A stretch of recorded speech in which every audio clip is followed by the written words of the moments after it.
The effectiveness of the office gossip pipeline rests entirely on the subtlety of the initial rumor planting.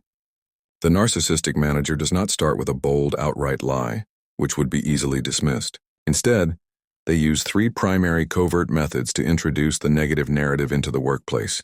The first is the calculated confession, an act of false intimacy.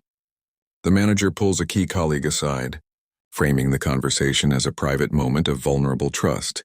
They might say, "I'm telling you this in confidence because I value your discretion, but I'm deeply concerned about Target's commitment. They've been distracted lately and I'm covering for them."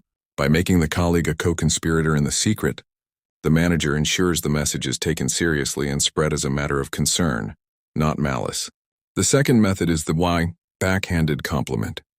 This is a powerful form of character assassination, where the manager states an undeniable fact of the target's competence, only to use it as a lead-in for a devastating, subjective attack. For example, "It's true that Target delivered the highest sales figures, but frankly, their methods were ethically questionable, and they've created a lot of friction with the client team." The compliment adds credibility to the criticism, turning a success into evidence of a character flaw. The third is the hypothetical question. The manager introduces a damaging idea by asking a non-committal, what-if question. For instance, just thinking aloud, if Target suddenly took a sick leave due to stress, who would be best to cover their critical tasks? I'm just trying to be proactive.